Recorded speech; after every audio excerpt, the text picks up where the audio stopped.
Welcome to Eugene Cannabis TV. You got Dank here, and we got Jeremy on there next to me. We appreciate Jeremy coming in, and we got our crew all here, especially our massive crew in the control room. So, anyway, go use some more help. So come on down. We got a lot of information about Oregon this year, this segment. Medical marijuana in Oregon. This is in the Oregon Live, which is the Oregonian internet version. And this is, we have three stories today we're talking about with the headline of medical marijuana in Oregon. The first one is 289 dispensaries applied for a registry on opening day. State officials say they received applications for 289 dispensary locations in Oregon, which launched its dispensary registry at 8:30 a.m. Monday. The day got off to a robust start with heavy traffic to the state's application website, said Tom Burns, the program director. The state anticipated a brisk first day since it will issue registrations on a first-come, first-served basis. Dispensaries must be located at least 1,000 feet from each other, leading to competition among existing locations within 1,000 feet of each other. So anyway, it's the competition is likely what drove the relative high numbers of Multnomah County outlets registering Monday, Burns said. Multnomah County saw the most applications with 135 beginning the registration process. Next up was Lane County with 41. Jackson County had 18, Deschutes had 17, Lincoln and Marion each had 11. A handful of counties, notably Washington and Clackamas, saw fewer than 10 each. Until now, Oregon's medical marijuana retail industry has operated in a gray area, relying largely on the tolerance of local communities and police.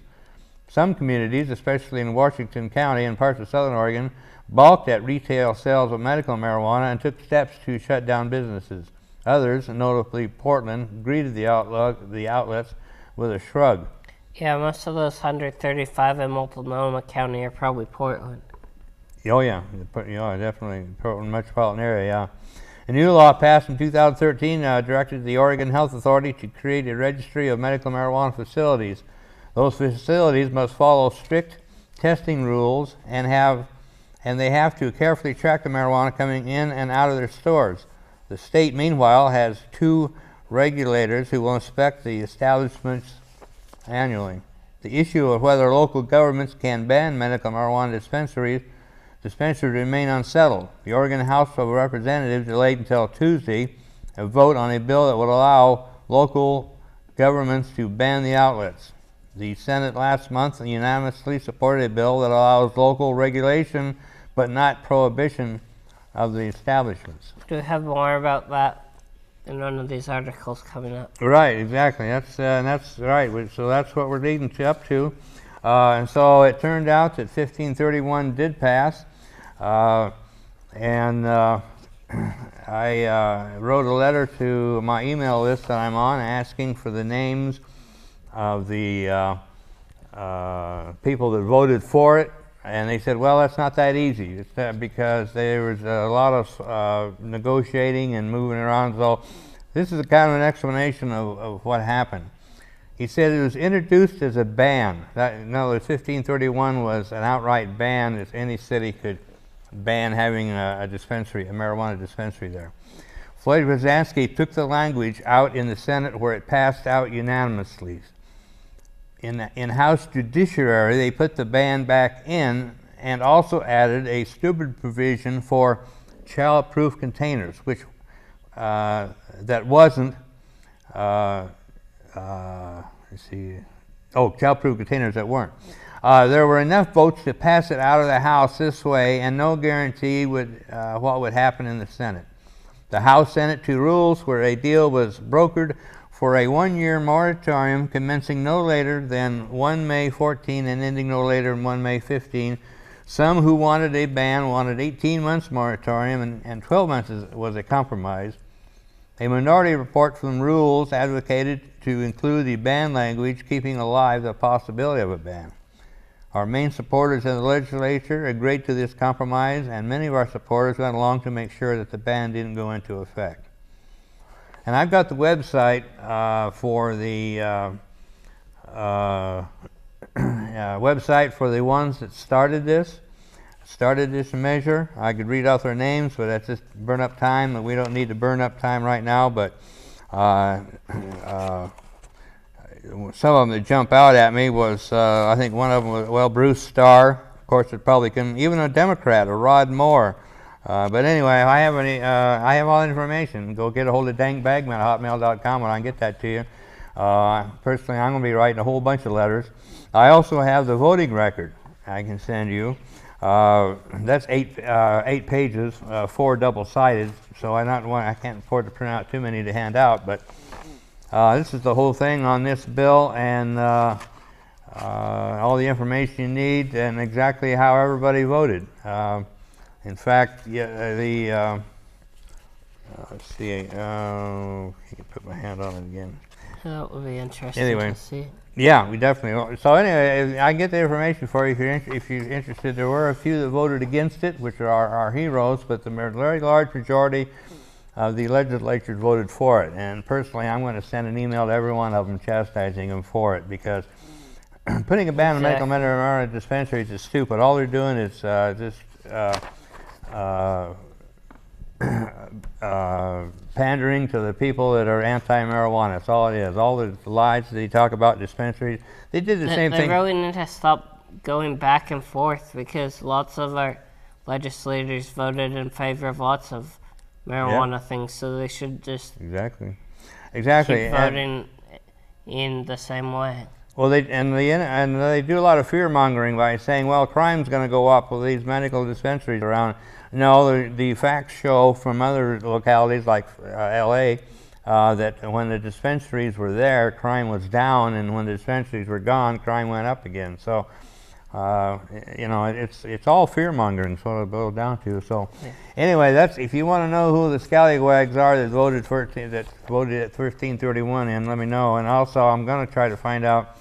I'm anxious to see how many of those people are the ones that were also voted for that last OMMP fee increase that nobody knew about, and they snuck in on it, so they doubled the fee for patients. Oh, you mean one that made it go up to 200? Yeah, that was despicable. I mean, they were already making money on the program, but they wanted more money because they were short on their budget. Get greedy. So who did they tap? They tapped medical marijuana patients. I mean, that is just despicable. I get mad, and I try not to think about it because I get mad all over again. So anyway, I got that information, so I definitely love to see a barrage of email to these scallywags, and also, if you know anybody who lives in these towns that they're from and have relatives there, tell them to chew on them, on their. But anyway, so so we're talking about the ban, okay? Well, now we can really talk about what's happening. We've got 2 stories on that. Let's see, which cities? Yeah, here we go. You want to here's a list. Yeah, I'll read this one. Yeah, go ahead. Yeah, you read that one. 21 Oregon city, or first, the medical marijuana in Oregon, which cities and counties ban dispensaries. 21 Oregon cities have rules in place that effectively ban medical marijuana facilities, according to data provided in the Oregonian and by the League of Oregon Cities. Another 14 cities have imposed moratoriums, which are temporary bans that extend up to a year, according to the data. Josephine County banned the establishments, where Lincoln County imposed a moratorium, according to the Association of Oregon Counties. The restrictions apply to unincorporated areas of these counties. Cities with bans or business regulations that effectively ban dispensaries include Cave Junction and Clatts Caney, Clover, Dulles, Fairview, Falls City, Grants Pass, Gresham, Harrisburg, Hermiston, John Day, Madras, Medford, Redmond, Sandy, Scappoose, Staten, Toledo, Wilsonville, Winston, and Wood Village. Cities with memorandums include Baker City, E. Beaverton, Coos Bay, A. Cornelius, Dayton, Florence, Gladstone, Hillsborough, Milwaukee, North Bend, Phoenix, Tualatin, Tigard, and Sherwood. The Oregon House on Wednesday approved a version of Senate Bill L-1531 that gives local governments until May 1 to enact a moratorium. These moratoriums under the bill must end by May 1st, 2015. Cities and counties may regulate the time, place, and manner of dispensary operations. If I understand this right, the ones that are banning it for a year, and then after the year they have to revisit it. Yes, exactly, and that was the whole thing. And in fact, let's see. We got too much information here. Yeah, we got lots of information here tonight. Yeah, there were some legislators, of course, that wanted to make the ban permanent, and those are the ones I'd be willing to bet money were also the ones that voted to raise the fees a couple yeah, years ago. and they're probably in the Same pocket ones. of the tobacco people and the people that benefit from medical marijuana not being readily available. Yeah, here's one of our leading proponents of 1531. I am disappointed that legislation giving our local communities the certainty they need to regulate dispensaries of medical marijuana as they choose was killed by political games, said House Minority Leader Mike McLean, Republican, Powell Butte, Republican. Surprise.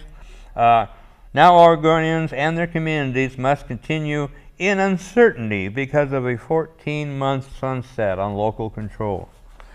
So he's crying the blues because the cities could lose their right to outright ban dispensaries for patients to get their medicine. So I consider that a bit of a low life myself. So anyway, well, the fact that they can't ban them and told completely outright for a long period of time is good for us, because that means that the people in those areas that need their medicine might be able to get it in the future. Yeah, exactly. In the meantime, they're going to have to make a trip, which adds to the cost, because it's already going to be prohibitively expensive in these dispensaries. I'll bet money on that. Lots of those cities were coast cities, so pretty much on the coast they have to go away from the coast to be able to find it. Oh yeah, definitely.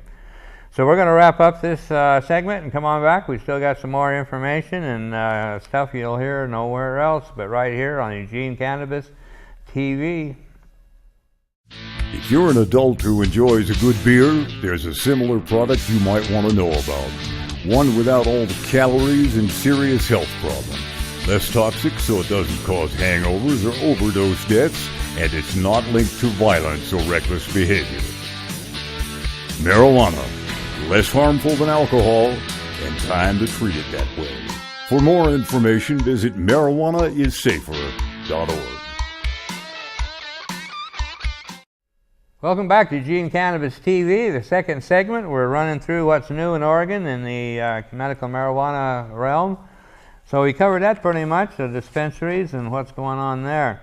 When we will be a lot more to report in the future. Right now we're going to switch gears real quick. I came across an announcement right at the last minute before I came in for tonight's show, and this is kind of a short fuse, as we used to say in the Army. So I got to get this out. It says Thursday and Friday of next week, which is the 13th and the 21st of March, world leaders and delegates to the UN Commission on Narcotic Drugs meet in Vienna to discuss drug policy. Let's whisper wisdom in their ear. The organization Law Enforcement Against Prohibition, which we call LEAP, for which I serve on the board of directors, is sending an international delegation to the convention. and with them they will carry a proposed amendment to the UN drug treaties to end the war on drugs and provide for a health harm reduction and human rights oriented convention. Please sign our petition and encourage your friends and neighbors around the world to sign the petition to end drug prohibition so that we can hit the drug cartels and street gangs in the pocketbook and decimate their $500 million a year drug prohibition business. Let's control and regulate drugs, end mass incarceration, stop discrimination against the poor and minorities, reduce gang violence and addict crime, stop human rights abuses and treat drugs as a health problem. Ask them to sign the link, ask them to sign the petition, and I have the link here, and I'm sure not going to read it off, but again, send an email to dankbagman@hotmail.com and we'll get this link to you so you could sign that petition. Thanks for your help. This is written with Steve Downing, the Deputy Chief, LAPD, retired, Executive Board Member, Law Enforcement Against Prohibition. So that's something to take a little bit of effort, but it would be more to do it, the better, because we need to get the word out. And then this is the main subject that why I'm here and why I'm doing everything I am doing in the last 18 years and trying to get cannabis legalized. That's my whole goal. And so I got some more information on the initiative process and what's happening in Oregon. Initiative 21 and 22, it's pretty much the same. Between the two of them, I understand they're up to about 38,000 signatures. I was told they're going to be sending some people down here to start to help gather signatures. Still waiting on any funding. I don't know if it's coming or not, but now the Oregon legislature has come to an end, and they didn't go through with the measure that was introduced that we've talked about. Didn't make it. So now we're back to the petition process. So now the focus is on the petitions. And so, like I said, I-21 and 22 are out there and gathering signatures. And you'll be seeing that more. Also, I-37, which is the new approach measure. That one, it was challenged in the ballot title. In fact, I'll talk about that here. It says, a decriminalization initiative that legalizes some possession, cultivation, and use, regulates the cultivation, processing, and distribution of cannabis for responsible adult use like we regulate alcohol, allows small home gardens, leaves the DUI law as it is, and protects the Oregon Medical Marijuana Act, will be on the ballot this November, and notwithstanding the prohibitionist success during the short session, we will win that election. So what he's saying here, and this is one of the main people in the movement in the state of Oregon. This is, I think, one of the first times I've seen it publicly written and stating that it will be on the ballot.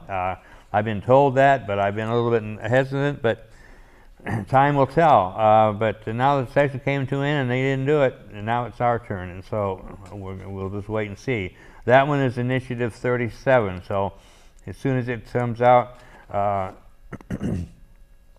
excuse me, it says, the ballot title of an initiative measure is the Attorney General's summary of what the law would do. The precise language used is very important because this is what most voters will read on the ballot itself and in the voter's pamphlet and consider before voting. Legal challenges to the ballot title of an initiative are usually a tactic to slow down a measure that the challenger opposes. It is possible for supporters of a measure to challenge a ballot title they seek to improve and get language they think is more likely to pass, but that is clearly not in the case in this situation. He's saying here that he spoke to a gentleman who filed a challenge to the New Approach Act last Friday and asked him who he was representing and why he sought to delay the NAO. We had a very extensive conversation where he was very cagey and would not reveal who he was working for. He did claim to be supportive of legalization, but said he preferred the other measures. I explained that I was familiar with all the marijuana initiative efforts and that delaying NAO would in no way assist the measures. So you see, what this is about is that there's been some rumors going around that our two campaigns have actually tried to sabotage each other. This was an accusation that was made the last cycle also. Unfortunately, we have a lot of dysfunction in the movement. We have two groups that are working on legalization with their own ballot measures, and they won't work with each other. And at times they accuse each other of trying to torpedo each other. It's really a mess, but they don't really have any reason to torpedo each other because I know. legalization is a goal of both groups. Yep, I know. So anyway, I won't go into any more of that, but anyway, so that's what's working on the ballot title challenge, and they're just waiting for that to run its course. And once it does, the gathering of signatures will commence, and they also are claiming that they have the funding and that they'll make it. They pointed out that when the OMMP in '98 was voted in, it was in the last month that the majority of the signatures were actually gathered. So I don't know. They still have a long ways to go. Yeah, we haven't seen anything for anyone to sign yet. What he says here, he says, my analysis based on decades of petitioning is that this delaying tactic is unlikely to change the outcome. The NAO should have adequate funding to gather the needed signatures, even if the window of time to do so is shortened considerably by this delaying tactic. In '98, when we qualified the original, that's what I just mentioned, qualified the original OMMA for the ballot, most of the signatures were collected in the final month and more than half in the final 2 weeks. I suggest that every activist begin planning to do some serious volunteer petitioning for NAO in June. NAO is not perfect, but it will be the best marijuana law on earth, and I urge everyone reading this to unite behind the effort. So when it comes out, we'll definitely let you know and be working on that. But like I said, we do have I-21, 22 in particular. Jeremy is carrying it. I think you're carrying it everywhere you go, don't you? Pretty much. Yeah. So that's excellent. And so we do need people to do that, gather signatures, and that's where we're at on that. So what story we got next here? Colorado Department of Transportation campaign uses humor to stop stoned driving. Driving under the influence of marijuana has been illegal in Colorado well before Amendment 64 made the personal possession of an ounce of pot legal for adults 21 and up in that state. But with the newfound freedom to get legally stoned has come an increased push to curb stoned driving and get the word out that Colorado cops will be writing marijuana DUIs. But us stoners don't really take to drag government propaganda very well. So instead of simply handing out flyers with recreational pot purchases that will get tossed away as soon as the customer gets home and lights up a bowl, the Colorado Department of Transportation is trying their hand at a more comedic approach. In the 3 videos below, CDOT pokes a little fun at the pot crowd by reminding us that while hanging your TV stoned, playing basketball high, and grilling while baked out of your mind is now legal, getting behind the wheel is not. They say the ads are targeted at young males, which they've identified as the largest group of pot consumers somehow. As CDOT put it in a press release this week, people do not necessarily associate being high with 2 things. One, that they are impaired, and number 2, that they can get a DUI as a result of that. The commercials are also noteworthy in that they really are the first government-produced ads in Colorado that directly address the limited cannabis legalization, and they do it without using blood, death, and destruction as a fear tactic. Check out the videos, and we're going to try and post the videos. You bet. So we'll be showing those a little bit later on, and want to finish out some announcements real quick at the end of the show. The next volunteer meeting is Saturday, this coming Saturday, March 15th. We're meeting at 985 West 6th. That's at 2 p.m. And the next normal meeting is March 22nd. Location to be announced, and we'll be on that one next week. We'll be telling you where that's going to be. And the one this week's for Hemp Fest, right? Correct. I don't think I heard that part. Yeah. The one this week, the one for March 15th is for the Hemp Fest.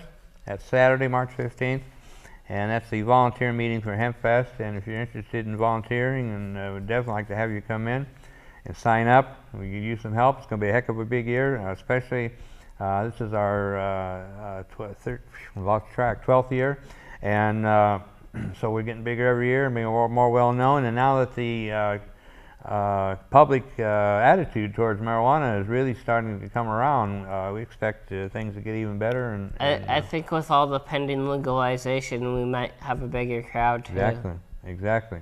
So remember, that's at Maury Jacobs Park, right across the river from Valley River, right across across the footbridge, right at the end of the footbridge, right on the river and down by the trees. And that's that's July 18th, 19th, and the 20th. That's the weekend after the Oregon Country Fair. It's also the weekend before the Lane County Fair. So we're sandwiched right in between the two. But the thing that makes our event unique, one thing is that it's free to the public. You can't say that about either one of the other two. So you definitely can come. There's no reason not to come. Come and enjoy yourself. And be free. So we're going to talk to you next week, and thank you, Jeremy, for being in here, coming in. We'll see you next week.